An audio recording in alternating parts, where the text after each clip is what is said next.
यहाँ पे अब जो हमारी एक इनडिटरमिनेट फॉर्म है इंफिनिटी बाई इंफिनिटी, जैसा कि मैंने आप लोगों के साथ डिस्कस किया है कि 7 इनडिटरमिनेट फॉर्म होती है और हम पीछे करते आ रहे हैं, पीछे सॉल्व करते आ रहे हैं, and one of the form infinity by infinity form is the most important form, जहां से आपका आईआईटी जेईई में हर साल आईआईटी जेईई में आपका क्वेश्चन आता ही आता है।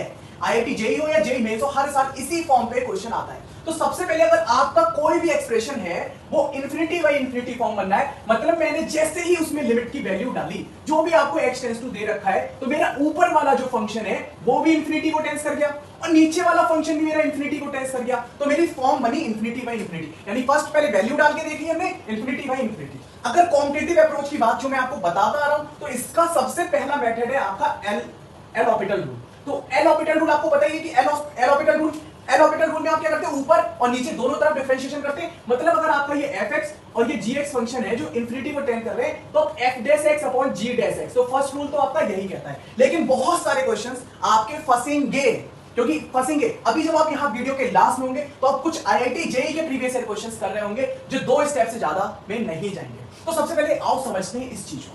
अगर मेरे पास फंक्शन है x टेंस टू इंफिनिटी पे, x टेंस टू इंफिनिटी पे ये टेंस कर रहा है, ये ऊपर अगर मैंने यहाँ पे इंफिनिटी डाला, इंफिनिटी के साथ कुछ भी ऐड हो जाए, यहाँ सब जगह इंफिनिटी है, तो ये इंफिनिटी को टेंस कर रहा है, ऊपर वाला फंक्शन भी नीचे वाला फंक्शन इंफिनिटी को टेंस कर रहा है। अब इंफिनिटी बाई इंफिनिटी फॉर्म बन रही है, मुझे ये दिखा इंफिनिटी बाई इंफिनिटी फॉर्म बन रही है। अब जब ये इंफिनिटी बाई इंफिनिटी फॉर्म बनी है, तो इंफिनिटी को सॉल्व कैसे कर सकते हैं? इंफिनिटी को आपने अगर पढ़ा होगा कोऑर्डिनेट मैथमेटिक्स में कि स्लोप अगर m बराबर 10 90 डिग्री हो जाता था, तब m बराबर 90 डिग्री आता था, लेकिन इक्वेशन ऑफ लाइन तो आएगी 10 90 वहां पे इंफिनिटी होता है। तो इक्वेशन तब हम क्या करते थे, इंफिनिटी को कुछ 1/0 जैसा लिख लेते थे ताकि हमारा सॉल्यूशन आ जाए। यानी कि जहां पे आपको इंफिनिटी दिखेगा, आपको वहां पे 1/0 टेंस कराना है। क्या टेंस कराना है? 1/0 टेंस कराना है, समझे? तो 1/0 टेंस कराना है, हाँ ना, 1/0। अब अगर मैं यहाँ पे 1/0 की बात करूं, तो मैं क्या करूंगा, इस वाले फंक्शन में और नीचे वाले फंक्शन में जो सबसे बड़ी पावर है, जैसे ऊपर x की पावर m सबसे बड़ी है, x की पावर m सबसे बड़ी, वो मैंने कॉमन ले लिया। जब मैंने x की पावर m को कॉमन ले लिया, तो मेरे पास यहाँ पे क्या बचा, a0 प्लस a1। यहाँ पे क्या बचेगा, x की पावर ये m से 1 कम है, ये पावर m से 1 कम है, तो मैं यहाँ पे कह सकता हूं कि यहाँ पे बचेगा 1/x। ठीक है, अगर मैं आगे बात करता हूं तो ये a2 1/x²। अब अगर आप ऐसे लास्ट तक जाएंगे तो आपको तो एग्जैक्टली हमें दिख रहा है कि यार यहाँ पे ये 0 को टेंस 1/0 इंफिनिटी को टेंस कर जाएगा, या इंफिनिटी 1/0 को टेंस कर जाएगा। अब मैंने ये चीज देखी और यहाँ पे नीचे मैंने x की पावर n को कॉमन ले लिया, तो same b0 plus b1 1/x plus b2 1/x² plus dash dash dash dash. अब अगर मैं इसको इससे कैंसिल कर दूं और यहाँ पे जो मेरा लिमिट है x टेंस टू इंफिनिटी को टेंस कर रहा है, ये वाला पोर्शन क्या हो जाएगा 0, ये वाला पोर्शन क्या हो जाएगा 0, क्योंकि 1/0 अगर इंफिनिटी 1/0 को टेंस करेगा तो यहाँ पे 1/0 इंफिनिटी को टेंस करेगा। 1/x की वैल्यू इंफिनिटी 1 में इंफिनिटी 0। ठीक है, तो यहाँ पे मैंने क्या किया, इंफिनिटी, तो इंफिनिटी यहाँ पे 0 किसको टेंस करेगा, 1/इंफिनिटी को। तो जहां जहां मेरा 1/इंफिनिटी बनना है वो पोर्शन मेरा 0 हो गया, यहाँ पे भी मेरा 0 हो गया, ये भी मेरा 0 हो गया। मेरे पास बचा क्या, यहां से ये कैंसिल हो गया, a0/b0। अब पॉइंट समझना, अब पॉइंट ये समझना है कि अगर मान लो ऊपर वाली पावर और नीचे वाली m बराबर n है, पहला केस, तो जो सबसे बड़ा कोफिशिएंट होगा वही आपका आंसर होगा a0/b0। मुझे दिखा, मैंने यहाँ पे देखा x की पावर m और x की पावर n बराबर है, तो अभी कैंसिल आउट हो रहे हैं। m बराबर n के केस में मैंने इसको कट किया, मैं आपको दिखा रहा हूं, तो m बराबर n है तो a0/b0 आपका आंसर होगा। m बराबर n है तो a0/b0 आपका आंसर होगा। अगर सपोज करो ऊपर वाली पावर ग्रेटर देन हो गई, ऊपर वाली पावर बड़ी हो गई, मतलब कि जब मैं इसको सॉल्व करूंगा तो ऊपर कुछ x बचेगा, तब ये आपका आंसर इंफिनिटी देगा, यही इसका आंसर होगा। और अगर नीचे वाली power n is greater than m हो गई, तो नीचे एक x ज्यादा बचेगा, उस केस में ये आंसर देगा 0। समझना इस बात को। अगर m बराबर n है, तो m बराबर n के केस में जो कोफिशिएंट है उसका a0/b0, that is your answer. और अगर m is greater than n है तो infinity is your answer, because ऊपर एक्स्ट्रा पावर बच रही है, और n is greater than m मतलब नीचे एक्स्ट्रा पावर बच रही है। इस केस में 1/इंफिनिटी को टेंस कर जाएगा और इस पूरे का आंसर 0 हो जाएगा। आई होप कि आपको ये 3 केस समझ में आए होंगे। अब अगर मैं ये वाले क्वेश्चन की बात करता हूं, यहां पे ये जो आपको पहला बेसिक सा क्वेश्चन दिख रहा है, इस क्वेश्चन में आप देखो ऊपर x की पावर कितनी है 2, यानी ऊपर पावर 2 है, नीचे भी पावर 2 है, और ऊपर पावर के साथ कोफिशिएंट कितना है 1, नीचे पावर के साथ कोफिशिएंट कितना है 1। तो यहां पे इसका आंसर हो जाएगा 1/1। जबकि मैथमेटिकली जो मैंने ये प्रोसेस लिया है, मैं इसके अकॉर्डिंग करूं तो मैं यहां पे इसके अकॉर्डिंग भी करता हूं। मैंने x² कॉमन ले लिया ऊपर से, तो मेरे पास इधर बचा 1 + 5/x²।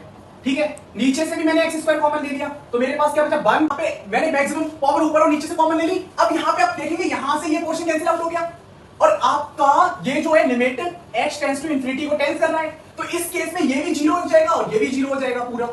तो आपका आंसर क्या है 1/1। तो मैथमेटिकली या ट्रिक यहां पे हमें दोनों चीजें दिख रही हैं कि आ कैसे रहा है आंसर, एग्जैक्टली वो भी हमें दिख रहा है। I hope you understand.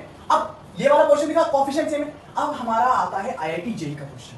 IIT JEE का क्वेश्चन इसमें लगाया है थोड़ा सा हमने फैक्टोरियल का केस। ठीक है, अब फैक्टोरियल के केस में क्या हो सकता है, ये वाला क्वेश्चन सोचो। इंफिनिटी है, अगर n टेंड्स टू इंफिनिटी किया तो infinity infinity infinity by infinity form करना ही है। अब आपको पता है क्या करना है, देखो सबसे पहले आपको क्या करना है इस क्वेश्चन में limit n tends to infinite.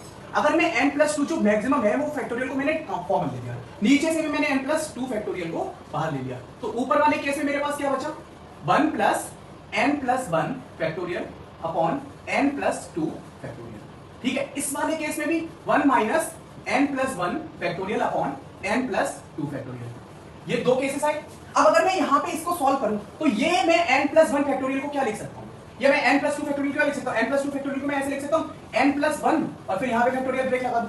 Same case में यहां पे जो ये है इसको भी n+1 और फैक्टोरियल लगा देता हूं। यहां से ये पोर्शन कैंसिल हो गया, ये पोर्शन कैंसिल हो गया। अब अगर आप यहां पे देखोगे ये यहां से कैंसिल हो गया, n टेंड्स टू इंफिनिटी, यहां पे इंफिनिटी तो समथिंग अपॉन इंफिनिटी 0 को टेंस कर गया, समथिंग अपॉन इंफिनिटी 0 को टेंस कर गया। इसका आंसर क्या आ गया 1/2। This is your answer. क्या ये आईआईटी जेईई का एक आसान क्वेश्चन था, समझ में आया या नहीं आया? ये एक आईआईटी जेईई का एक आसान क्वेश्चन था। हो सकता है आपको स्टार्टिंग में देखने में लग रहा हो यार कॉम्प्लिकेटेड प्रॉब्लम है, बट कितने स्टेप में क्या, सिंगल स्टेप 2 स्टेप्स में क्वेश्चन खत्म हो गया, बस बेसिक नॉलेज फैक्टोरियल की। ठीक है, समझ में आया?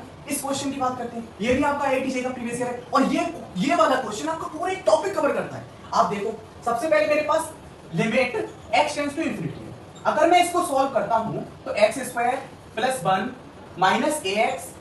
- ax अब ये ax इसके साथ x + 1 भी मल्टीप्लाई होगा और -b के साथ भी x + 1 मल्टीप्लाई होगा। ठीक है, और नीचे मेरा क्या आ गया x + 1।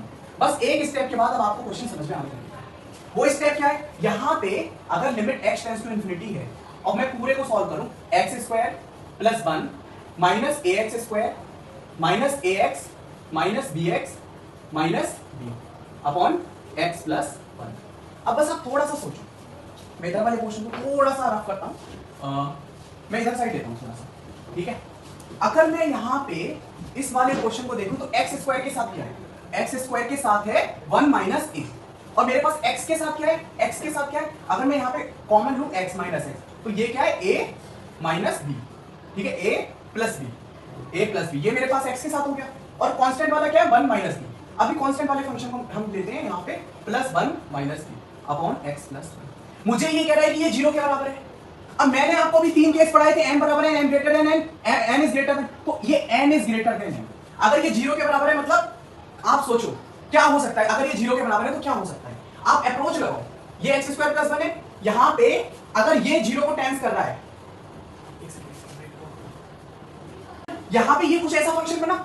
अब मुझे पता है कि मेरा आंसर 0 है, मेरा आंसर 0 है, तो आंसर 0 तब आएगा जब n is greater than m होगा और यहां पे n की पावर है 1, n की पावर है 1, मतलब यहां पे n की जो वैल्यू है वो है 1 और ऊपर m की वैल्यू 2, यानी कि ये जब 0 होगा 1 - a 0 के बराबर होगा। और यहां पे ये अगर मैं यहां पे इसको कोई एक वैल्यू ट्रीट करूं तो यहां पे भी प्रॉब्लम होगी। अब इस चीज को समझो, यहां पे भी प्रॉब्लम होगी नहीं होगी, तो यहां पे 1 - a 0 के बराबर होगा